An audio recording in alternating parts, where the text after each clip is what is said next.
Hello guys, welcome back to girl with wings. Let your dream be your wings. അപ്പോൾ ഈ വീഡിയോയിൽ നമ്മൾ ചെയ്യാൻ പോകുന്നത് നീറ്റ് ഫിസിക്സിലെ +1 ചാപ്റ്റർ ആയിട്ടുള്ള ഓസിലേഷൻസിൻ്റെ ഇൻട്രൊഡക്ടറി പാർട്ടാണ്. അപ്പോൾ ഞാൻ ഈ വീഡിയോയിൽ ചെയ്യാൻ ഉദ്ദേശിക്കുന്നത് എന്താണെന്ന് വെച്ചാൽ കംപ്ലീറ്റ് നമ്മുടെ NCERT text book line by line ആയിട്ട് എക്സ്പ്ലെയിൻ ചെയ്യാൻ വേണ്ടിയിട്ടാണ്. അപ്പോൾ അതുകൊണ്ട് തന്നെ ഒരു ഫുൾ ചാപ്റ്ററൊന്നും നമുക്ക് ഒരു വീഡിയോയിൽ കവർ ചെയ്യാൻ പറ്റില്ല. അതുകൊണ്ട് നമുക്ക് ഓരോ പാർട്ടായിട്ട് വീഡിയോ ഡിസ്കസ് ചെയ്യാം. അപ്പോൾ ഇതെല്ലാം നമ്മൾ പ്ലേലിസ്റ്റിൽ അപ്ലോഡ് ചെയ്യുന്നുണ്ടാവും. അപ്പോൾ നിങ്ങൾ അതൊക്കെ ഒന്ന് എടുത്ത് കാണുക. അപ്പോൾ നിങ്ങൾക്ക് ഇഷ്ടപ്പെടുകയെന്നുണ്ടെങ്കിൽ നിങ്ങളുടെ ഫ്രണ്ട്സിനൊക്കെ ഷെയർ ചെയ്ത് കൊടുക്കുക. അപ്പോൾ പുതിയ വീഡിയോസ് ഇടുമ്പോൾ നോട്ടിഫിക്കേഷൻ വരാനായിട്ട് നമ്മളുടെ ചാനൽ സബ്സ്ക്രൈബ് ചെയ്യുക. പിന്നെ ഏതൊക്കെ ചാപ്റ്ററാണ് നിങ്ങൾക്ക് ഡൗട്ടുള്ളത്, ക്ലാസ് എടുക്കാൻ ഇഷ്ടമുള്ളത്, അതെല്ലാം കമൻസിൽ അറിയിക്കുക. അപ്പോൾ സമയം കളയുന്നില്ല, നമുക്ക് നേരെ ചാപ്റ്ററിലോട്ട് പോകാം. അപ്പോൾ ഞാനിന്ന് ഇൻട്രൊഡക്ഷൻ മാത്രമേ എടുക്കുന്നുള്ളൂ. അതുകൊണ്ട് തന്നെ ഈ ഒരു പേജ് മാത്രം നമ്മളിന്ന് നോക്കിയാൽ മതി. അപ്പോൾ നിങ്ങൾക്ക് മനസ്സിലാക്കാൻ വേണ്ടി കുറേയേറെ ഫീച്ചേഴ്സൊക്കെ ഞാൻ കൊണ്ടുവന്നിട്ടുണ്ട്. In our daily life we come across various kinds of motion. നമ്മൾ നമ്മുടെ നിത്യജീവിതത്തിൽ ഒരുപാട് തരത്തിലുള്ള മോഷൻസ് കാണാറുണ്ടല്ലോ. You have already learned about some of them. അല്ലേ, നമ്മളിപ്പോൾ തന്നെ ഒരുപാട് മോഷൻസിനെ കുറിച്ചിട്ട് പല ചാപ്റ്ററിലായിട്ട് പഠിച്ചിട്ടുണ്ട്. അപ്പോൾ നമ്മൾ +1 ആദ്യത്തെ ചാപ്റ്ററിലൊക്കെ റെക്റ്റിലീനിയർ മോഷനെ കുറിച്ചിട്ടും അതുപോലെ തന്നെ പ്രൊജക്റ്റൈൽ മോഷനെ കുറിച്ചിട്ടും പരിചയപ്പെട്ടു. റെക്റ്റിലീനിയർ മോഷൻ എന്ന് പറയുന്നത് ഇതുപോലെ സ്ട്രെയിറ്റ് ലൈൻ മോഷനാണ് റെക്റ്റിലീനിയർ മോഷൻ. അതേസമയം പ്രൊജക്റ്റൈൽ മോഷൻ്റെ ഇങ്ങനെയാണ്. ഇതിന് നമ്മൾ പാരബോളിക് എന്നല്ല പറയുന്നത്. അപ്പോൾ പാരബോളിക് ആയിട്ടുള്ള ഒരു പാത്തുള്ള ആളാണ് ആര്, നമ്മുടെ പ്രൊജക്റ്റൈൽ മോഷൻ എന്ന് പറയുന്നത്. Both these motions R non repetitive. അതായത് ഇവർ രണ്ടുപേരും നോൺ റെപ്പറ്റേറ്റീവ് മോഷൻസ് ആണ്. ഞാൻ ഇവിടുന്ന് ഒരു കല്ലെടുത്തെറിഞ്ഞ് അത് തിരിച്ചു വരില്ലല്ലോ വീണ്ടും. അതേപോലെ തന്നെ ഈ ബാസ്കറ്റ് ബോൾ വലയിലോട്ടിട്ടാൽ അത് തിരിച്ചു വരുമോ? ഇല്ല. അതുപോലെ തന്നെ നമ്മളൊരു ബോൾ ഇങ്ങനെ നേരെ ഉരുട്ടി വിട്ടു, അതായത് സ്ട്രെയിറ്റ് ലൈനിൽ നമ്മൾ ത്രോ ചെയ്തു, ആ ബോൾ തിരിച്ചു വരുമോ? ഇല്ല. നമ്മൾ അപ്പുറത്തുനിന്നൊരു ഫോഴ്സ് കൊടുത്താൽ അത് തിരിച്ചു വരും. അല്ലാത്ത നോർമൽ കേസിലെല്ലാം അതങ്ങ് ഉരുണ്ട് പോയേ ചെയ്യുള്ളൂ. ഓക്കെ അല്ലേ? അപ്പോൾ ഈ രണ്ടാൾക്കാരും നോൺ റെപ്പറ്റേറ്റീവ് ആയിട്ടുള്ള മോഷൻസ് ആണ്, projectile മോഷനും റെക്റ്റിലിനിയർ മോഷനും. We have already learned about uniform circular motion and orbital motion of planets. അപ്പോൾ നമ്മൾ ഇത് കൂടാതെ വേറെ 2 മോഷൻസിനെ കുറിച്ചും പഠിച്ചിട്ടുണ്ടല്ലേ. ഏതൊക്കെയാണ്? യൂണിഫോം സർക്കുലർ മോഷനും അതേപോലെ ഓർബിറ്റൽ മോഷൻ ഓഫ് പ്ലാനറ്റ്സും. അപ്പോൾ ഈ ഓർബിറ്റൽ മോഷൻ ഓഫ് പ്ലാനറ്റ്സ് എന്ന് പറഞ്ഞാൽ എന്താണ്? ഇതുപോലെ. അപ്പോൾ നമുക്കിവിടെ കുറേ ഓർബിറ്റൽ കാണാൻ പറ്റും. ഈ ഓർബിറ്റലിലൂടെയുള്ള പ്ലാനറ്റ്സിൻ്റെ മോഷനെയാണ് നമ്മൾ എന്ത് പറയുന്നത്? ഓർബിറ്റൽ മോഷൻ ഓഫ് പ്ലാനറ്റ്സ് എന്ന് പറയുന്നത്. ഇതുകൂടാതെ തന്നെ നമ്മൾ വേറൊരു മോഷനെ കുറിച്ച് പഠിച്ചിട്ടുണ്ടായിരുന്നു. അതേതാണ്? സർക്കുലർ മോഷനാണ്. അപ്പോൾ ഇതെന്താണ്? മെറിഗോ റൗണ്ട് ആണല്ലേ. അപ്പോൾ ഇങ്ങനെ ഒരു പാത്തിലുള്ള സർക്കുലർ പാത്തിലുള്ള മോഷനെയാണ് നമ്മൾ എന്ത് പറയുന്നത്? സർക്കുലർ മോഷൻ എന്ന് പറയുന്നത്. In this cases the motion is repeated after A certain interval of time, that is it is periodic. അതായത് ഈ 2 മോഷൻസിനും നമ്മളുടെ യൂണിഫോം സർക്കുലർ മോഷനും അതേപോലെ തന്നെ നമ്മുടെ പ്ലാനറ്റ്സിൻ്റെ ഓർബിറ്റിലൂടെയുള്ള മോഷനും എന്ത് ചെയ്യും? റിപ്പീറ്റ് ചെയ്തുകൊണ്ടേയിരിക്കും. ഒരു സർട്ടൺ ഇൻ്റർവൽ ഓഫ് ടൈം കഴിയുമ്പോൾ അത് പിന്നെയും റിപ്പീറ്റഡ് ആയിട്ട് നടക്കും. അതെങ്ങനെ ഇങ്ങനെ റിപ്പീറ്റഡ് ആയിട്ട് നടക്കുന്നത്? അപ്പോൾ നമുക്കൊരു എക്സാമ്പിളായിട്ട് എർത്തിൻ്റെ മൂവ്മെൻറ്റ് എടുക്കാം. എർത്തിൻ്റെ മൂവ്മെൻറ്റ് എന്ന് പറയുന്നത് ഓർബിറ്റൽ മൂവ്മെൻറ്റ് അല്ലേ. അപ്പോൾ ഓർബിറ്റൽ മൂവ്മെൻറ്റ് ഓഫ് പ്ലാനറ്റിന് എക്സാമ്പിളാണ് നമ്മുടെ എർത്ത് സണ്ണിന് 365 ദിവസം എടുത്തിട്ടാണ് ഒരു വട്ടം ചുറ്റുന്നത്. ആ സെയിം ഡേയ്സ് തന്നെ എടുത്ത് അടുത്ത വർഷവും സണ്ണിനെ ഇതേപോലെ തന്നെ ചുറ്റും. അപ്പോൾ ഇങ്ങനെ ഒരു സർട്ടൺ ഇൻ്റർവൽ ഓഫ് ടൈമിൽ, അതായത് ഒരു വർഷം നമുക്ക് കണക്കാക്കാം. ഇങ്ങനെ ഒരു സർട്ടൺ ഇൻ്റർവൽ ഓഫ് ടൈമിൽ റിപ്പീറ്റ് ചെയ്യപ്പെടുന്ന മോഷൻസിനെയാണ് നമ്മൾ എന്ത് പറയുന്നത്? പീരിയോഡിക് മോഷൻസ് എന്ന് പറയുന്നത്. നമുക്ക് സിമ്പിളായിട്ടുള്ള എക്സാമ്പിൾസ് അറിയാം. നമ്മുടെ ബർത്ത്ഡേ എന്ന് പറയുന്ന ഒരു പീരിയോഡിക് മോഷനാണല്ലേ. എല്ലാ വർഷവും നമുക്ക് ബർത്ത്ഡേ വരും.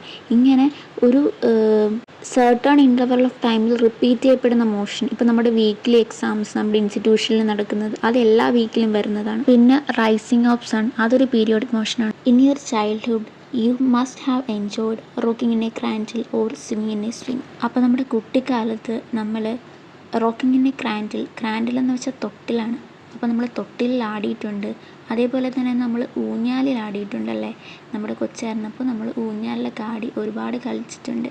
അപ്പോൾ ഇതെല്ലാം നമ്മൾ കുട്ടിക്കാലത്ത് ചെയ്തിട്ടുണ്ട്. അപ്പോൾ നമ്മുടെ NCERT പറയുന്നത് എന്താണെന്ന് വെച്ചാൽ both these motions R repetitive in nature but different from the periodic motion of the planet. അതായത് ഇപ്പോൾ നമ്മുടെ തൊട്ടിലിൻ്റെ കേസാണെങ്കിൽ ഇപ്പോൾ അങ്ങോട്ടാട്ടിയാൽ തിരിച്ച് ഇങ്ങോട്ടാടും, പിന്നെ നമ്മൾ അങ്ങോട്ടാട്ടും, തിരിച്ചെന്ത് ചെയ്യും? ഇങ്ങോട്ടാടും. ഒരു സർട്ടൺ ഇൻ്റർവൽ ഓഫ് ടൈമിൽ ഇതും ആടും. പിന്നെ നമ്മുടെ ഊഞ്ഞാലിൻ്റെ കാര്യം പറയുക, ഇതല്ല എൻ്റെ മെയിൻ പൊസിഷൻ. അപ്പോൾ ഈ ഒരു മെയിൻ പൊസിഷനിൽ നമ്മൾ ഇങ്ങോട്ടാട്ടും, പിന്നെ തിരിച്ചെന്ത് ചെയ്യും, അതേപോലെ തന്നെ തിരിച്ചു വരും, പിന്നെ അങ്ങോട്ടാട്ടും, പിന്നെയും തിരിച്ചു വരും. അപ്പോൾ ഈ ഒരു മോഷനിലാണ് നടക്കുന്നത്. ഇവരും എന്താണ്, ഒരു റെഗുലർ ഇൻ്റർവൽ ഓഫ് ടൈമിൽ, അതായത് മുന്നോട്ട് ഒരു ഇത്ര ദൂരം മുന്നിലോട്ട് പോവും, അതേ ദൂരം തന്നെ എന്ത് ചെയ്യും, തിരിച്ചു വരും ഒരു സർട്ടൺ ഇൻ്റർവൽ ഓഫ് ടൈം കഴിയുമ്പോൾ. ഇങ്ങനെ സർട്ടൺ ഇൻ്റർവൽ ഓഫ് ടൈമിൽ നടക്കുന്നതുകൊണ്ട് തന്നെ ഈ ഒരു മോഷൻസ് എന്താണ്, റെപ്പിറ്റേറ്റീവ് ഇൻ നേച്ചറാണ്, ബട്ട് എന്താണ്, different from the periodic motion of planet. അതായത് ഇത് പീരിയോഡിക് മോഷൻ തന്നെയാണ്, പക്ഷേ different from the periodic motion of planets planetary മോഷൻസിന്, അതായത് നമ്മുടെ പ്ലാനറ്റ് ആ ഒരു ഓർബിറ്റിലൂടെ റൊട്ടേറ്റ് ചെയ്യുന്ന ആ ഒരു മോഷനിൽ നിന്ന് ഡിഫറെൻ്റ് ആണ്. നമ്മൾ ക്രാഡിലാടുന്നതും അതേപോലെ തന്നെ ഊഞ്ഞാലിലാടുന്നതും ഡിഫറെൻറ്റ് ഫ്രം ദ പ്ലാനറ്ററി മോഷനാണല്ലേ. അപ്പോൾ ഇവർ നേച്ചറിൽ ഒരേപോലെയാണ്, പക്ഷേ നമ്മൾ കോൺസെപ്റ്റ് വൈസ് നോക്കുകയാണെങ്കിൽ എന്താണ്, ഇവ രണ്ടുപേരും ഡിഫറെൻ്റ് ആണ്. അതെന്താണ് അങ്ങനെയെന്നൊരു ഡൗട്ട് വന്നില്ലേ? Here the object moves to and ഫ്രോ about the mean position. അപ്പോൾ ഇവിടെ സംഭവിക്കുന്നത് അവരുടെ മെയിൻ പൊസിഷനിൽ നിന്നുള്ള ടു ആൻഡ് ഫ്രോ ആയിട്ടുള്ള മൂവ്മെൻ്റ് ആണ് ഇവിടെ സംഭവിക്കുന്നത്. മനസ്സിലായില്ലേ? ഇതെങ്ങനെയാണെന്ന് വെച്ചിട്ടുണ്ടെങ്കിൽ, അതായത് ടു ആൻഡ് ഫ്രോ മോഷൻസ് എന്ന് പറഞ്ഞാൽ നമുക്ക് മനസ്സിലാവില്ലേടാ. ഇപ്പോൾ മെയിൻ പൊസിഷൻ, ഇപ്പോൾ തൊട്ടിലിൻ്റെ മെയിൻ പൊസിഷൻ ഇതാണ്, അതേപോലെ തന്നെ ഊഞ്ഞാലിൻ്റെ മെയിൻ പൊസിഷൻ എന്ന് പറയുന്നത് ഇതാണ്. അപ്പോൾ ഈ മെയിൻ പൊസിഷനിൽ നിന്ന് ടു എന്ന് വെച്ചാൽ അങ്ങോട്ട്, ഫ്രോ ഇങ്ങോട്ട്. അപ്പോൾ ഇങ്ങോട്ടും അങ്ങോട്ടും ഉള്ള മോഷൻ, ഇപ്പോൾ തൊട്ടിൽ ഇങ്ങനെ ആടുന്നു, അങ്ങോട്ടാടുന്നു, പിന്നെ ഇങ്ങോട്ടാടുന്നു, ഇങ്ങനെ ഒരു ടു ആൻഡ് ഫ്രോ മെയിൻ പേഴ്സണിൽ നിന്നുള്ള ടു ആൻഡ് ഫ്രോ മോഷനാണ് ഈ ഒരു രണ്ട് കേസിൽ നടക്കുന്നത്. പക്ഷെ അങ്ങനെയാണോ നമ്മുടെ പ്ലാനറ്റ്സിന്റെ കേസിൽ നടക്കുന്നത്? അവരിതുപോലെ അങ്ങോട്ടും ഇങ്ങോട്ടും ആണോ മൂവ് ചെയ്യുന്നത്? അല്ല, അവരുടെ കേസിൽ നടക്കുന്നത് നേരെ ഒരു സർക്കുലാർ മോഷനാണ് അല്ലേ. അതുപോലെ തന്നെയാണല്ലേ നമ്മുടെ മെരിഗോ റൗണ്ടിലുള്ള സർക്കുലാർ മോഷൻ അല്ലേ, യൂണിഫോം സർക്കുലാർ മോഷൻ ഇതേപോലെ തന്നെയാണ് നടക്കുന്നത്. പക്ഷേ നമ്മൾ നേരത്തെ കണ്ട രണ്ടാൾക്കാരുടെ മൂവ്മെന്റ് എങ്ങനെയായിരുന്നു? അത് ടു ആൻഡ് ഫ്രോ മോഷൻ ആയിരുന്നു.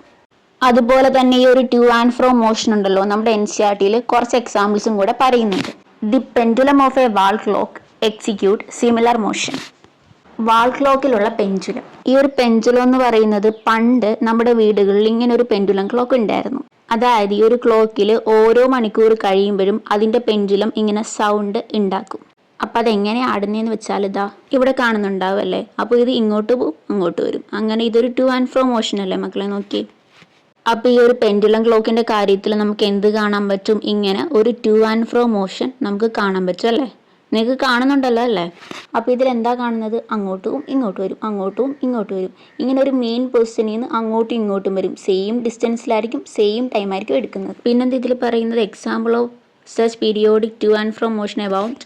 ഇനി നമ്മൾ പറയുന്നത് എന്താണ്? പീരിയോഡിക് മോഷൻ്റെ എക്സാമ്പിൾ ആണ്. പീരിയോഡിക് മോഷൻ എന്ന് പറഞ്ഞാൽ എന്താണ്? പീരിയോഡിക് മോഷൻ ഒറ്റ അർത്ഥേ ഉള്ളൂ, റെഗുലർ ഇന്റർവെൽ ഓഫ് ടൈമിൽ റിപ്പീറ്റ് ചെയ്തുകൊണ്ടേ ഇരിക്കുന്നു. അങ്ങനെ ഒരു ഒറ്റ അർത്ഥമുള്ള ആളാണ് ആര്? നമ്മുടെ പീരിയോഡിക് മോഷൻ എന്ന് പറയുന്നത്. അതുകൊണ്ട് തന്നെ ഈ ഒരു പീരിയോഡിക് മോഷനിൽ നമ്മുടെ പ്ലാനറ്ററി മോഷനും ഇൻക്ലൂഡഡ് ആണ്. അതായത് അത് സർക്കുലർ പാത്തിൽ റെഗുലർ ഇന്റർവെൽ ഓഫ് ടൈമിൽ റിപ്പീറ്റ് ചെയ്യപ്പെടുന്ന മോഷനാണ്. പെൻഡുലത്തിൽ അത് ടു ആൻഡ് ഫ്രോ മോഷനാണ്. അപ്പോൾ ഇവർ പീരിയോഡിക് മോഷന് രണ്ട് സബ് ബ്രാഞ്ചസ് ആയിട്ട് എടുക്കും. അപ്പോൾ ഈ ഒരു പെൻഡുലം ക്ലോക്കിൻ്റെ മാത്രമല്ല, വേറെ കുറച്ച് എക്സാമ്പിൾസും കൂടെ ഇങ്ങനെ ടു ആൻഡ് ഫ്രോ മോഷൻ നടക്കുന്ന ആൾക്കാരുടെ കേസ് NCERT പറയുന്നുണ്ട്. A boat tossing up and down in A river. അതായത് ഒരു ബോട്ട്, ഇവിടെ അതിൻ്റെ വീഡിയോ ഇമേജ് ഞാൻ കാണിച്ചിട്ടുണ്ട്. അപ്പോൾ ഇതാണ് നമ്മുടെ ബോട്ട് എന്ന് പറയുന്നത്. ഈ ഒരു ബോട്ട് നമ്മൾ കടലിലേക്കോ റിവറിലേക്കോ ഒക്കെ വെച്ച് നോക്കിയാൽ അവിടെ ഒരു അപ്പ് ആൻഡ് ഡൗൺ മോഷൻ നിങ്ങൾ കണ്ട, ഇവിടെ ഒരു അപ്പ് ആൻഡ് ഡൗൺ മോഷൻ മുകളിലേക്കും താഴേക്കും ഇങ്ങനെ പോകും. അതായത് ഇവിടെ ഇങ്ങനെ വേവ്സ് ഇങ്ങനെ പോകുന്നതനുസരിച്ച് ഈ ഒരു ബോട്ട് മുകളിലേക്കും പോവും, താഴേക്കും പോവും. അതെന്താണ്? അപ്പോൾ മുകളിലേക്കെന്ന് പറയുമ്പോൾ ടു, താഴേക്കെന്ന് പറയുമ്പോൾ ഫ്രോ. അപ്പോൾ ടു ആൻഡ് ഫ്രോ മോഷൻ ആ ബോട്ടും കാണിക്കുന്നുണ്ടല്ലോ. അപ്പം ഞാൻ ആ ഒരു വീഡിയോ ഒന്നുകൂടെ പ്ലേ ചെയ്ത് കാണിച്ചു തരാവേ. ഇതേ നോക്കിക്കേ, ശ്രദ്ധിച്ചു, അതിൻ്റെ ടിപ്പ് നോക്കിയാൽ മനസ്സിലാവും. അത് മേലോട്ടും പോകുന്നുണ്ട്, താഴോട്ടും വരുന്നുണ്ട്. അങ്ങനെ ഒരു ടു ആൻഡ് ഫ്രോ മോഷൻ എന്ത് ചെയ്യുന്നുണ്ട്? ഈ കപ്പൽ ഈ ഒരു റിവറിലേക്കും കാണിക്കുന്നുണ്ട്. മനസ്സിലായില്ലേ? അപ്പോൾ നിങ്ങൾക്ക് ഇത് രണ്ടും മനസ്സിലായി കാണുമെന്ന് ഞാൻ വിശ്വസിക്കുന്നു. മനസ്സിലായല്ലോ അല്ലേ? അപ്പോൾ നമുക്ക് അടുത്തതിലോട്ട് പോവാം. പിന്നെന്താ പറയുന്നത്? The piston in a steam engine goes back to forth. അതായത് നമ്മുടെ സ്റ്റീം എൻജിൻ്റെ പിസ്റ്റൺ പിറകിലേക്കും മുന്നിലേക്കും ഇങ്ങനെ പോകുന്നതായിട്ട് എന്ത് ചെയ്യാൻ പറ്റും? നമുക്ക് കാണാൻ പറ്റും. ഈ ഒരു സ്റ്റീം എൻജിൻ എന്ന് പറയുന്നത് നിങ്ങൾ കണ്ടിട്ടുണ്ടോ എന്ന് അറിയത്തില്ല, ഇപ്പോഴത്തെ കാലത്ത് യൂസ് ചെയ്യാറില്ല. അതേ ഇത് കണ്ടോ, ഈ ഒരു ട്രെയിനെ കണ്ടിട്ടുണ്ടോ? അപ്പോൾ സ്റ്റീം എൻജിൻ എന്ന് പറയുന്നത്, സ്റ്റീം എൻജിൻ്റെ പിസ്റ്റൺ എന്ന് പറയുന്നത് ഞാൻ മാർക്ക് ചെയ്ത് കാണിച്ചു തരാം. ഇതാണ് ആ ഒരു സ്റ്റീം എൻജിൻ്റെ പിസ്റ്റൺ എന്ന് പറയുന്നത്. ഇത് പണ്ടത്തെ കാലത്ത് യൂസ് ചെയ്തുകൊണ്ടിരുന്ന ഒരു സാധനമാണ്. ആ ഒരു പിസ്റ്റൺ എന്ത് ചെയ്യുവടാ ടു ആൻഡ് ഫ്രോ മോഷൻ കാണിക്കും. അപ്പോൾ അതെങ്ങനെയാണ് ടു ആൻഡ് ഫ്രോ മോഷൻ നടത്തുന്നത് കാണിച്ചു തരാം. എന്തെങ്കിലും നോക്കിക്കേ, ഇങ്ങനെയാണ് ഒരു ടു ആൻഡ് ഫ്രോ മോഷൻ നടത്തുന്നത്. അത് എന്ത് ചെയ്യും, അത് മേലോട്ട് പോവും, പിന്നെ താഴോട്ട് വരും, പിന്നെയും മേലോട്ട് പോവും, പിന്നെയും താഴോട്ട് വരും. ഇങ്ങനെ എന്ത് ചെയ്യുന്നുണ്ട്, ഒരു ടു ആൻഡ് ഫ്രോ മോഷൻ എന്ത് ചെയ്യുന്നുണ്ട്, ഈ ഒരു സ്റ്റീം എഞ്ചിൻ്റെ പിസ്റ്റൺ കാണിക്കുന്നുണ്ട്. അപ്പോൾ ഇത് ടു ആൻഡ് ഫ്രോ മോഷൻ അല്ലേ. അപ്പോൾ നിങ്ങൾക്ക് ആ ഒരു കാര്യം മനസ്സിലായെന്ന് വിശ്വസിക്കുന്നു. ഈ ഒരു എക്സാമ്പിളൊക്കെ ഞാൻ ഇങ്ങനെ അടിക്കുമ്പോൾ നിങ്ങൾക്ക് കൂടുതൽ മനസ്സിലാവുന്നുണ്ടെന്ന് ഞാൻ വിശ്വസിക്കുന്നു. Such motions R termed as oscillatory motion. അപ്പോൾ ഇങ്ങനെയുള്ള മോഷൻസിനെല്ലാം നമ്മൾ വിളിക്കുന്ന പേരാണ് എന്ത്, oscillatory motion. And in this chapter we study these motion. അപ്പോൾ എന്താണ് ഈ ഓസിലേറ്ററി മോഷൻ? അതായത് ഒരു object to and fro motion നടത്തുന്നു, അതിൻ്റെ മെയിൻ പൊസിഷനിൽ നിന്നുള്ള ടു ആൻഡ് ഫ്രോ മോഷനാണ് നമ്മൾ എന്ത് പറയുന്നത്, ഓസിലേറ്ററി മോഷൻ എന്ന് പറയുന്നത്. കുറേ എക്സാമ്പിൾസ് കണ്ടില്ലേ. ഇപ്പം നമ്മളുടെ ക്രാഡിലിൻ്റെ കേസിലും നമ്മൾ പഠിച്ച കാര്യമാണല്ലോ, എൻ്റെ മെയിൻ പൊസിഷനിൽ നിന്ന് എന്ത് ചെയ്യും, ടു ആൻഡ് ഫ്രോ മോഷൻ നടത്തും. അപ്പോൾ ഇങ്ങനെയുള്ള മോഷൻസിനെയാണ് നമ്മൾ ഓസിലേഷൻസ് എന്ന് പറയുന്നത്. ആൻഡ് ഈ ഒരു ചാപ്റ്ററിൽ നമ്മൾ പഠിക്കുന്നതാണ് ഓസിലേറ്ററി മോഷൻസിനെ കുറിച്ചിട്ട്. ആൻഡ് അങ്ങനെയുള്ള മോഷൻസിന് വേണ്ടിയിട്ടുള്ള ചാപ്റ്റർ മാത്രമാണിത്. The study of oscillatory motion is basic to physics. അതായത് ഈ ഓസിലേറ്ററി മോഷൻസിനെ കുറിച്ചുള്ള പഠനം എന്ന് പറയുന്നത് വളരെ ബേസിക് ആയിട്ടുള്ളൊരു കാര്യമാണ്. നമ്മൾ ഫിസിക്സിൽ ബേസിക് ആയിട്ട് അറിഞ്ഞിരിക്കേണ്ട കാര്യമാണ് ഇതൊക്കെ. പിന്നെ എന്താ പറയുന്നത്, it's concepts are required for understanding many physical phenomena. അപ്പോൾ ഈ ഒരു ഓസിലേറ്ററി മോഷൻ്റെ പല കോൺസെപ്റ്റ്സും നമ്മളിനി പഠിക്കാൻ പോകുന്നതേ ഉള്ളൂ ഈ ഒരു ചാപ്റ്ററിൽ. അപ്പോൾ അത് പഠിച്ചാൽ മാത്രമാണ് നമ്മുടെ ഫിസിക്സിലെ പല ഫിനോമിനാസും നമുക്ക് ക്ലിയർ ആയിട്ട് മനസ്സിലാവുക. ഇൻ മ്യൂസിക്കൽ ഇൻസ്ട്രുമെൻറ്റ്സ്, അതായത് ഇനി നമ്മൾ പഠിക്കാൻ പോകുന്നത് ഈ ഓസിലേഷൻസിൻ്റെ ആപ്ലിക്കേഷൻസ് ആണ്. അപ്പോൾ നമുക്കത് വൃത്തിയായിട്ട് പഠിക്കാം. In musical instruments like sitar, guitar and violin we come across vibrating settings that produce pleasing sounds. അതായത് നമുക്കറിയാം നമ്മളുടെ ഈ മ്യൂസിക്കൽ ഇൻസ്ട്രുമെൻറ്റ്സ് ആയിട്ടുള്ള സിതാറിലും ഗിറ്റാറും വയലിലും ഒക്കെ, അപ്പോൾ ഇവരിലൊക്കെ നമുക്ക് കാണാൻ പറ്റുന്നൊരു പ്രത്യേകതയാണ് എന്ത്, ഞാനിവിടെ അതേ ഗിറ്റാർ കാണിച്ചിട്ടുണ്ട്. അപ്പോൾ ഇതിൽ നോക്കിയാൽ എന്താ നമ്മൾ കാണുന്നത്, അതും ഇങ്ങനെ ഒരു മെയിൻ പൊസിഷനിൽ ഇരുന്നെയാണ്. പക്ഷെ നമ്മൾ ടച്ച് ചെയ്തപ്പോൾ കണ്ട ഒരു വൈബ്രേഷൻ അത് കാണിക്കുന്നില്ലേ.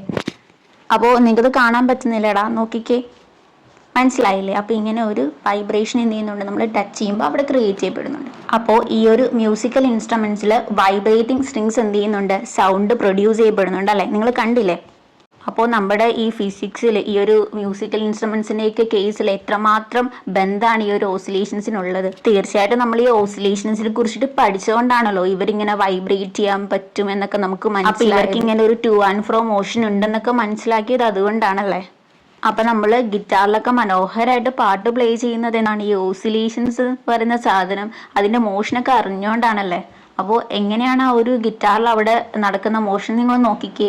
ഞാൻ അവിടെ ഇങ്ങനെ ടച്ച് ചെയ്യുന്ന സമയത്ത്, ഞാനല്ല കേട്ടോ, വീഡിയോയിലുള്ള ആരോ ആണ്, അതിൽ ടച്ച് ചെയ്യുന്ന സമയത്ത് എന്ത് ചെയ്യുന്നു, അവിടെ വൈബ്രേഷൻ നടക്കുന്നുണ്ടോ, അങ്ങോട്ടും ഇങ്ങോട്ടും ഉള്ളൊരു മോഷൻ. നിങ്ങളൊന്ന് നോക്കിക്കുക, ഒരു വേവ് പോലെ വന്നിട്ട് അങ്ങോട്ടും ഇങ്ങോട്ടും പോകുന്ന മൂമെൻറ്റ് കണ്ടോ, കാണാൻ പറ്റുന്നില്ലേ നിങ്ങൾക്ക്. അതായത് ഇത് ദേ ഇവിടെ നിന്ന് ഇങ്ങനെ മുന്നോട്ട് പോകുന്നു, അത് വീണ്ടും പോകുന്നു, ഇങ്ങനെ മുന്നോട്ട് പോകുന്നു. അതായത് റെഗുലർ ഇൻ്റർവൽ ഓഫ് ടൈമിൽ മുന്നോട്ടും പുറകോട്ടും പോകുന്നൊരു മൂവ്മെൻ്റ് ആയിട്ട് കാണാൻ പറ്റും അല്ലേ, ആ വൈബ്രേഷൻ. അപ്പോൾ ഇങ്ങനെയുള്ളൊരു മോഷനെയാണ് നമ്മൾ ഓസിലേറ്ററി മോഷൻ എന്ന് പറയുന്നത്. അപ്പോൾ ഈ ഒരു ഓസിലേറ്ററി മോഷൻ എന്തിന് ഹെൽപ്പ് ചെയ്തു, നമ്മുടെ മ്യൂസിക്കൽ ഇൻസ്ട്രുമെൻസിൻ്റെ പ്രൊഡക്ഷനൊക്കെ ഹെൽപ്പ് ചെയ്തല്ലേ. അപ്പോൾ എന്ത് നല്ല മോഷനാണിത്. അതുകൊണ്ട് തന്നെ ഇത് വളരെ അധികം ഇമ്പോർട്ടൻ്റ് ആയിട്ടുള്ള ആപ്ലിക്കേഷനാണ്. അപ്പോൾ ഇനി എന്താ മക്കളെ പറയുന്നത് നോക്കിക്കേ. The membranes in drums and diaphragms in telephones and speaker systems vibrate to and fro about their main positions. അതായത് നമ്മുടെ പള്ളി പെരുന്നാളിന് ഉത്സവത്തിനൊക്കെ ചെണ്ട കൊട്ടുന്ന കണ്ടിട്ടില്ലേ. അപ്പൊ അതിന്റെ മേളിലുള്ളൊരു ഡയഫ്രം അതിങ്ങനെ വൈബ്രേറ്റ് ചെയ്യില്ലേ, നിങ്ങൾ കണ്ടിട്ടില്ലേ. അപ്പൊ ആ ഒരു മെംബ്രെയിൻ എന്ന് പറയുന്നത് നമ്മൾ ടച്ച് ചെയ്യുന്ന അനുസരിച്ച് എന്ത് ചെയ്യും, അത് താഴോട്ട് പോവും, പിന്നെ മേലോട്ട് വരും. നിങ്ങൾ കണ്ടിട്ടില്ലേ, താഴോട്ടും മേലോട്ട് വരും. അങ്ങനെ വരാൻ നേരത്ത് എന്ത് ചെയ്യും, അവിടെ ഒരു സൗണ്ട് പ്രൊഡ്യൂസ് ചെയ്യും അല്ലേ. അവിടെ എന്തുണ്ടാവും, ഒരു വൈബ്രേഷൻ ഉണ്ടാവും. ആ ഒരു വൈബ്രേഷൻ തിരിച്ച് റിഫ്ലക്ട് ചെയ്യുന്ന എന്തായിട്ടാണ്, ആ സൗണ്ട് ആയിട്ടാണ് അല്ലേ. അപ്പോൾ ഈ ഒരു സെയിം കാര്യം തന്നെ നമുക്ക് സ്പീക്കറിൽ കാണാൻ പറ്റും. സ്പീക്കർ എന്ന് വെച്ചാൽ സൗണ്ട് സിസ്റ്റം ആണ്, നമ്മൾ മ്യൂസിക് ഒക്കെ കേൾക്കാൻ വേണ്ടിയിട്ട് യൂസ് ചെയ്യില്ലേ. അപ്പൊ ആ ഒരു സ്പീക്കറിന്റെ ഡയഫ്രംസിലും നമുക്ക് ഈ ഒരു സെയിം കാര്യം തന്നെയാണ് കാണാൻ പറ്റും. ഈ ഒരു വീഡിയോയിൽ നിങ്ങൾക്കത് ക്ലിയർ ആയിട്ട് കാണാൻ പറ്റും. ഒന്ന് നോക്കിയടാ, നോക്കി കണ്ടോ. ഇവിടെ എന്താ സംഭവിക്കുന്നതെന്ന് വെച്ചാൽ ഇത് കറണ്ട് കൊടുക്കും. അപ്പോൾ ആ കറണ്ട് കൊടുത്തു കഴിയുമ്പോൾ ഇവിടെ നിങ്ങൾ അവിടെ ഒരു ഗ്രൂപ്പ് ഓഫ് വയേഴ്സ് കാണുന്നില്ലേ, ഈ വയേഴ്സിന് എന്ത് ചെയ്യും, ആ ഒരു വൈബ്രേഷൻ കിട്ടും. അപ്പോഴേക്കും ഈ ഒരു വൈബ്രേഷൻ കിട്ടിയിട്ട് ഈ കോയിൽ എന്ത് ചെയ്യും, അതിങ്ങനെ കിടന്ന് കറങ്ങും. അങ്ങനെ കറങ്ങുന്നതിന്റെ ഭാഗമായിട്ട് ആ ഒരു വൈബ്രേഷൻ ഈ ഡയഫ്രത്തിലേക്ക് എത്തും. അപ്പോൾ ഈ ഒരു ഡയഫ്രം എന്ത് ചെയ്യും, മൂവ് ചെയ്യും. ആ ഒരു ഡയഫ്രത്തിന്റെ മൂവ്മെന്റിന്റെ ഫലമായിട്ട് സൗണ്ട് പ്രൊഡ്യൂസ് ചെയ്യും. അപ്പൊ അങ്ങനെയാണ് നമ്മുടെ സ്പീക്കറിൽ സൗണ്ട് ഉണ്ടാവുന്നത്. ഇതേ നോക്കിക്കേ, കണ്ടോ, കോയിൽസ് വൈബ്രേറ്റ് ചെയ്യും, അതിന്റെ കൂടെ നമ്മുടെ ഡയഫ്രം വൈബ്രേറ്റ് ചെയ്യും, അതിലൂടെ സൗണ്ട് പ്രൊഡ്യൂസ് ചെയ്യും. പിന്നെ ഡയഫ്രം വൈബ്രേറ്റ് ചെയ്യുമ്പോൾ ഉണ്ടാവുന്ന ആ ഒരു സൗണ്ടാണ് നമ്മുടെ സ്പീക്കർ സിസ്റ്റത്തിൽ യൂസ് ചെയ്തിരിക്കുന്നത്. മനസ്സിലായില്ലേ? അപ്പോൾ ഇതും എന്താണ്, ഇതിന്റെ ഒരു ആപ്ലിക്കേഷൻ ആണല്ലേ. The vibration of the air molecules make the propagation of sound possible. നമ്മളിങ്ങനെ സംസാരിക്കുമ്പോൾ വേറൊരാൾ കേൾക്കുന്നതിന്റെ കാരണം എന്ന് പറയുന്നത് ആ ഒരു സംസാരിക്കുമ്പോൾ അവിടെ ഫോം ചെയ്യുന്ന വേർബ്സ് നമ്മുടെ അടുത്തുള്ള എയർ മോളിക്യൂൾസിനെ വൈബ്രേറ്റ് ചെയ്യും. ആ എയർ മോളിക്യൂൾസ് എന്ത് ചെയ്യും, നമ്മൾ കൊടുക്കുന്ന ആ ഒരു സൗണ്ടിനെ വൈബ്രേഷൻസ് ആയിട്ട് കൺവേർട്ട് ചെയ്യും, എന്നിട്ട് അത് അടുത്ത മോളിക്യൂളിന് കൊടുക്കും. അങ്ങനെ കൊടുത്താണ് വേറെ ഒരാളുടെ ചെവിയിലേക്ക് അത് എത്തുന്നത്. അങ്ങനെ ഈ എയർ മോളിക്യൂൾസിന്റെ വൈബ്രേഷൻ കാരണമാണ് സൗണ്ടിന്റെ പ്രൊപ്പഗേഷൻ ഉണ്ടാവുന്നത്. മനസ്സിലായില്ലേ? അപ്പോൾ എയർ മോളിക്യൂൾസിന്റെ മൂവ്മെന്റ് എങ്ങനെയാണ് മക്കളെ? നോക്കിയേ, ഇങ്ങനെയാണ് നമ്മളുടെ എയർ മോളിക്യൂൾസിന്റെ ഒരു മൂവ്മെന്റ് എന്ന് പറയുന്നത്. ഞാൻ വീഡിയോ പ്ലേ ചെയ്യാവേ, നോക്കിക്കേ. അപ്പോൾ ഇതാണ് എയർ മോളിക്യൂൾസ് എന്ന് പറയുന്നത്. നോക്കിക്കേ, ഇതാണ് നമ്മുടെ എയർ മോളിക്യൂൾസ് എന്ന് പറയുന്നത്. അപ്പോൾ സ്പീക്കറിൽ നിന്ന് ഇങ്ങനെ സൗണ്ട് പോവുകയാണ്. അപ്പോൾ സൗണ്ട് പോകുമ്പോൾ എയർ മോളിക്യൂൾസ് ഇങ്ങനെ കിടന്ന് വൈബ്രേറ്റ് ചെയ്യുന്നു. അങ്ങനെ വൈബ്രേറ്റ് ചെയ്ത് പോകുന്നതിന്റെ ഫലമായിട്ട് ഇവിടുന്ന് ഒരാൾ അങ്ങോട്ട് പോകും, ഇവിടുന്ന് ഒരാൾ ഇങ്ങോട്ട് പോകും, ഇങ്ങനെ ട്രാൻസിറ്റ് പോവും അല്ലേ? അപ്പോൾ മനസ്സിലായില്ലേ? In a solid, the atom vibrate about their equilibrium positions. The average energy of vibrating being proportional to the temperature. ഇവിടെ പറയുന്നത് നമ്മുടെ സോളിഡ്സിന്റെ കേസ് ആണല്ലേ. സോളിഡ്സിന്റെ കാര്യം അറിയാലോ, ഒരു കോമ്പാക്ട്ലി പാക്ഡ് ആയിട്ടുള്ള ആൾക്കാരാണ്. അപ്പോൾ ഇതാണ് നമ്മുടെ സോളിഡ്സിന്റെ ആ ഒരു ഫോം ഞാൻ കാണിച്ചിരിക്കുന്നു. നോക്കിക്കേടാ, ഇവിടെ നമ്മൾ ടെമ്പറേച്ചർ കൂട്ടിക്കൊടുക്കുകയാണല്ലോ. നമ്മുടെ സോളിഡ്സിന്റെ കേസിൽ നമ്മൾ ടെമ്പറേച്ചർ കൂട്ടിക്കൊടുത്താൽ അവിടെ എന്ത് നടക്കും? കൈനറ്റിക് എനർജി എന്ത് ചെയ്യും? അവിടെ കൈനറ്റിക് എനർജി കൂടും. അപ്പൊ ഈ കൈനറ്റിക് എനർജി കൂടാൻ നേരത്ത് നമ്മുടെ ഈ കോമ്പാക്ട്ലി പാക്ഡ് ആയിട്ടുള്ള മോളിക്യൂൾസ് അവർ കൈനറ്റിക് എനർജി കൂടിയിട്ട് ഇങ്ങനെ കിടന്ന് വൈബ്രേറ്റ് ചെയ്യാൻ തുടങ്ങും. അപ്പൊ ഈ വൈബ്രേഷൻ എന്ന് പറഞ്ഞാൽ എന്താണ്? നമ്മൾ ഒരിടത്തുനിന്ന് വേറൊരിടത്തേക്ക് ഓടുക എന്നുള്ളതല്ല അതിന്റെ അർത്ഥം എന്ന് പറയുന്നത്. ഈ ഒരു എനർജി കിട്ടുന്നതിന്റെ ഭാഗമായിട്ടുള്ള ഒരു ചെറിയ മൂവ്മെന്റ് ആണ് അതിന്റെ അർത്ഥം. ഒരിടത്തു നിന്ന് മറ്റൊരിടത്തേക്ക് ചാടിപ്പോവാന്നുള്ളതല്ല കേട്ടോ, അത് മനസ്സിലാക്കണേ. അപ്പൊ അങ്ങനെയുള്ള ആ ഒരു വൈബ്രേഷൻസ് എന്ത് ചെയ്യും? ട്രാൻസ്മിറ്റ് ആയി പോകും അല്ലേ. അപ്പൊ ഇത് എങ്ങനെയാ സംഭവിക്കുന്നത് വെച്ചാൽ ഇവിടെ നോക്കിക്കേ, നമ്മളിവിടെ നോക്കിയാൽ കാണാൻ പറ്റുമല്ലോ. അത് നോക്കിക്കേ, ഒരു മോളിക്യൂൾ കണ്ട അതിങ്ങനെ മുകളിലേക്കും താഴേക്കും മൂവ് ചെയ്യുന്നുണ്ട്, മുകളിലേക്കും താഴേക്കും. അങ്ങനെ അത് മൂവ് ചെയ്യുമ്പോൾ ബാക്കിയുള്ള മോളിക്യൂൾസിന് എന്ത് ചെയ്യാം? അതിന്റെ താഴെയുള്ള മോളിക്യൂൾസിന് മൂവ്മെന്റ് കിട്ടും. അങ്ങനെ ഇവിടെ ഫുള്ള് ആ ഒരു എൻഡിൽ വരെ എന്ത് ചെയ്യും? അത് ട്രാൻസ്മിറ്റ് ചെയ്ത് പോകും അല്ലേ. അപ്പോൾ ആ ഒരു മെറ്റലിന്റെ പാത്രം ഫുള്ളായിട്ട് അങ്ങ് ചൂടാവത്തില്ലേ? അപ്പൊ ഇങ്ങനെയാണ് അവിടെ ആ ഒരു കണ്ടക്ഷൻ നടക്കുന്നതല്ലേ. ഇങ്ങനെയുള്ള ആ ഒരു ടു ആൻഡ് ഫ്രോ മോഷന്റെ ഫലമായിട്ട് ഓരോ മോളിക്യൂൾസിനും കിട്ടുന്ന ആ ഒരു എനർജി അതിങ്ങനെ ടിപ്പിൽ വരെ ഇങ്ങനെ വൈബ്രേറ്റ് ചെയ്ത് പോയിക്കൊണ്ടേയിരിക്കും. ദെൻ അടുത്തത് നമ്മളുടെ എന്താണ്? AC power supply give voltage that oscillate alternatively going to positive and negative about the mean values. മക്കളെ, അപ്പോൾ അടുത്ത് നമ്മൾ പറയുന്നത് AC കറണ്ട് കാര്യമാണ്. അപ്പോൾ AC കറണ്ട് ഞാൻ കാണിച്ചു തരാൻ, നോക്കിക്കേ. ഇതാണ് ആ ഒരു AC കറണ്ട് ഗ്രാഫ് എന്ന് പറയുന്നത്. അപ്പോൾ AC കറണ്ട് അല്ലെങ്കിൽ AC വോൾട്ടേജ് സപ്ലൈ ചെയ്യുന്ന സമയത്ത് അവർ ഇതേപോലൊരു മൂവ്മെന്റ് ആണ് കാണിക്കുന്നത്. അപ്പോൾ ഈ AC കറണ്ട് കാര്യം പറയുവാണെങ്കിൽ അതിനൊരു സർക്യൂട്ടിലോട്ട് കൊടുക്കുന്ന സമയത്ത് അവിടെ ഒരു മാറ്റം വരുന്നുണ്ട്. അപ്പോൾ ഇവ എന്ത് ചെയ്യുമെന്ന് അറിയാവോ? ഒരു സർക്യൂട്ടിന് ഒരു പെർട്ടിക്കുലർ വോൾട്ടേജ് കൊടുക്കും. എന്തിനാണ്? ഈ ഒരു മോഷൻ കാണിക്കാൻ വേണ്ടിയിട്ട്. ആൻഡ് ഈ ഒരു മോഷൻ എന്താണ്? അതൊരു ടു ആൻഡ് ഫ്രോ മോഷനാണ് അല്ലേ. നമ്മൾ ഇതിൻ്റെ മൂവ്മെൻ്റ് ഒന്ന് ശ്രദ്ധിക്കുവാണെങ്കിൽ നോക്കിക്കേ, ഈ ഒരു വേവ്സ് മുകളിലേക്കും താഴേക്കും അങ്ങനെ ഒരു ടു ആൻഡ് ഫ്രോ മോഷനിലേ കാണിക്കുന്നത്. പോസിറ്റീവിലേക്കും പോകുന്നുണ്ട്, അതേപോലെ നെഗറ്റീവിലേക്കും വരുന്നു. അപ്പോൾ പോസിറ്റീവിലേക്ക് മുകളിലേക്ക് പോകുന്നുണ്ട്, നെഗറ്റീവിലേക്കും തിരിച്ചു വരുന്നു. അപ്പോൾ ഈ AC കറണ്ട് മോഷനും എന്താണ്? ഓസിലേറ്ററി മോഷനാണ് അല്ലേ. മനസ്സിലായല്ലോ. അപ്പോൾ going positive and negative about mean value എന്ന് പറയുന്ന ആ നടുക്ക് വരച്ചിരിക്കുന്ന വര 0 ആണ്. നമ്മൾ ഗ്രാഫിൽ കണ്ടില്ലായിരുന്നു, അതെ നോക്കിക്കേ, ഇത് ഈ നടുക്ക് വരച്ചിരിക്കുന്ന വര 0 എന്ന് പറയുന്ന പൊസിഷൻ. അപ്പോൾ ആ ഒരു മീൻ വാല്യൂന്ന് എന്ത് ചെയ്യുന്നുണ്ട്? ടു ആൻഡ് ഫ്രോ മോഷൻ കാണിക്കുന്നുണ്ട്. അതാണ് ഇവിടെ alternatively going positive and negative എന്ന് പറയുന്നത്. ബിക്കോസ് അത് പോസിറ്റീവിലേക്ക് പോകും, പിന്നെ തിരിച്ച് അതേപോലെ നെഗറ്റീവിലേക്ക് വരും. പൊങ്ങുന്നു താഴുന്നു. അതെന്താണ് മക്കളെ? ടു ആൻഡ് ഫ്രോ മോഷനാണ്. അപ്പോൾ അതെന്താണ്? ഓസിലേറ്ററി മോഷനാണ് അല്ലേ. അപ്പോൾ നിങ്ങൾക്ക് അത്രയും മനസ്സിലായല്ലോ അല്ലേ. ഇതിനടുത്ത് നോക്കാം. The description of A periodic motion in general and oscillatory motion in particular requires some fundamental concepts. നമുക്ക് ഈ ഓസിലേറ്ററി മോഷനെ കുറിച്ച് ഡിസ്കസ് ചെയ്യുമ്പോഴും അതേപോലെ പീരിയോഡിക് മോഷനെ കുറിച്ച് ഡിസ്കസ് ചെയ്യുമ്പോഴും കുറച്ച് ഫണ്ടമെന്റൽസ് അറിഞ്ഞിരിക്കണം നിർബന്ധമാണ്. Like period, frequency, displacement, amplitude and phase. Period, frequency, displacement, amplitude, phase എന്നുള്ള കാര്യങ്ങളൊക്കെ നമ്മൾ അറിഞ്ഞിരിക്കണം. അപ്പോൾ ഈ ഒരു കോൺസെപ്റ്റ്സ് ഒക്കെ നമ്മൾ അടുത്ത ഒരു സെക്ഷനിലായിരിക്കും ഡിസ്കസ് ചെയ്യുന്നുണ്ടാവുക. അതായത് നമ്മൾ അടുത്ത ഒരു പാർട്ടായിട്ട് ഒരു വീഡിയോ അപ്ലോഡ് ചെയ്യും. അപ്പോൾ അതിലായിരിക്കും നമ്മൾ എന്ത് ചെയ്യുക, ഈ ഒരു കോൺസെപ്റ്റ്സ് എല്ലാം എന്ത് ചെയ്യുക, ഡിസ്കസ് ചെയ്യുക. ഈ വീഡിയോയുടെ ലെങ്ത് കൂടാതിരിക്കാൻ വേണ്ടിയിട്ട് ഞാൻ ഇത്രയും മാത്രമേ ഇന്ന് ഡിസ്കസ് ചെയ്യുന്നുള്ളൂ മക്കളെ. അപ്പോൾ നമുക്ക് ഇന്ന് ഇതുമായിട്ട് ബന്ധപ്പെട്ട് എന്ത് ചെയ്യാം, കുറച്ച് ക്വസ്റ്റ്യൻസ് ഒക്കെ ഡിസ്കസ് ചെയ്യാം. അപ്പോൾ നമുക്ക് പഠിച്ച കാര്യങ്ങളൊക്കെ ഒന്ന് അനലൈസ് ചെയ്യാൻ പറ്റും. Choose the non repetitive motion. രണ്ട് നോൺ റെപ്പിറ്റേറ്റീവ് മോഷൻ എക്സാമ്പിൾ പറയാനാണ് ഇവിടെ പറഞ്ഞിരിക്കുന്നത്. അപ്പോൾ നമ്മൾ ചാപ്റ്ററിൻ്റെ ആദ്യം നമ്മൾ തുടക്കത്തിൽ പറഞ്ഞ രണ്ട് മോഷൻസ് ഏതൊക്കെയാണ്? റെക്റ്റിലീനിയർ മോഷൻ അല്ലേ. റെക്റ്റിലീനിയർ മോഷൻ എന്താണ്? നോൺ റെപ്പിറ്റേറ്റീവ് ആയിട്ടുള്ള മോഷനാണ്. അതേപോലെ തന്നെ നമ്മൾ പഠിച്ച വേറൊരു മോഷനാണ് ആര്? Projectile motion. അപ്പോൾ ഇവർ രണ്ടുപേരെ നമ്മൾ പിക്ചേഴ്സൊക്കെ വെച്ച് എക്സ്പ്ലെയിൻ ചെയ്ത മോഷൻസ് ആണല്ലോ. ഇവർ രണ്ടുപേരും എന്താണ്? നോൺ റെപ്പിറ്റേറ്റീവ് ആയിട്ടുള്ള മോഷൻസ് ആണ്. What is periodic motion? നമുക്കറിയാമല്ലേ, those are the motion which repeats after a regular interval of time. അറിയാമല്ലേ, നിങ്ങളെല്ലാം പറഞ്ഞല്ലേ. What is oscillatory motion? It is a motion which object shows to and fro motion from the mean position. Next question, what are the applications of oscillatory motion? നമ്മൾ ഒരുപാട് വീഡിയോസിലൂടെ discuss ചെയ്തതാണല്ലേ. നമ്മളുടെ musical ഇൻസ്ട്രുമെൻസിൽ vibration ഉണ്ടാവുന്നുണ്ട്. ആ വൈബ്രേഷൻ്റെ ഭാഗമായിട്ട് sound produce ചെയ്യപ്പെടുന്നുണ്ട്. അതെന്താണ്? ഒന്നാമത്തെ application. അതുപോലെ ഒരുപാട് ആപ്ലിക്കേഷൻസ് നമ്മൾ വേറെയും ഡിസ്കസ് ചെയ്തിരുന്നല്ലേ, ഓർമ്മയുണ്ടല്ലോ. ഇതാ ഈ ഒരു ഗ്യാസ് മോണിക്യൂൾസിൻ്റെ ഇതെല്ലാം അതിൻ്റെ എക്സാമ്പിൾസ് ആണല്ലേ. ദേ സൗണ്ട് പ്രൊപ്പഗേഷന് വേണ്ടിയിട്ടുള്ള എയർ മോണിക്യൂൾസിൻ്റെ വൈബ്രേഷൻസ്. അത് കഴിഞ്ഞിട്ട് നമ്മുടെ സോളിഡ്സിൽ ഓരോ ആറ്റവും എങ്ങനെയാണ് വൈബ്രേറ്റ് ചെയ്യുന്നത്, അതെല്ലാം. AC കറണ്ടിലോട്ട് വോൾട്ടേജ് സപ്ലൈ ചെയ്യുന്ന സമയത്ത് അതെന്ത് ചെയ്യുന്നുണ്ട്? ആൾട്ടർനേറ്റീവായിട്ടൊരു വൈബ്രേഷൻ കാണിക്കുന്നുണ്ട്. അതുപോലെ തന്നെ നമ്മൾ സ്റ്റീം എഞ്ചിൻ്റെ കാര്യം പറഞ്ഞായിരുന്നു. അതേപോലെ തന്നെ നമ്മുടെ സൗണ്ട് സിസ്റ്റം, അതായത് നമ്മുടെ ഡ്രംസിലുള്ള ഡയഫ്രായാലും അതേപോലെ തന്നെ നമ്മുടെ സൗണ്ട് സിസ്റ്റത്തിലുള്ള ഡയഫ്രാ, അവരൊക്കെ ഇങ്ങനെ വൈബ്രേറ്റ് ചെയ്യുന്നതിൻ്റെ ഭാഗമായിട്ട് സൗണ്ട് പ്രൊഡ്യൂസ് ചെയ്യുന്നുണ്ടല്ലേ. ഇതുപോലെ തന്നെ നമ്മൾ വേറെയും കുറേ ആപ്ലിക്കേഷൻസ് പറഞ്ഞല്ലേ മക്കളെ. ഏതൊക്കെയാണ്? നമ്മുടെ പെൻഡുലം ക്ലോക്കിൽ ഉള്ള പെൻഡുലത്തിൻ്റെ മൂവ്മെൻറ്റ്, പിന്നെ നമ്മുടെ ഷിപ്പ് പൊങ്ങിയും താന്നുകയും ചെയ്യുന്ന, ഈ ഷിപ്പ് പൊങ്ങിയും താന്നുകയും ചെയ്യുന്ന ആപ്ലിക്കേഷൻസ് അല്ല, പക്ഷെ നമ്മുടെ സിമ്പിൾ പെൻഡുലത്തിൻ്റെ കേസിൽ നമുക്ക് ആപ്ലിക്കേഷനായിട്ട് പറയാം കേട്ടോ. അതേപോലെ തന്നെ നമ്മുടെ ഈ സ്റ്റീം എഞ്ചിൻ്റെ കാര്യം ഉണ്ടല്ലോ, ഈ സ്റ്റീം എഞ്ചിൻ്റെ കാര്യം നമുക്കൊരു ആപ്ലിക്കേഷനായിട്ട് പറയാം.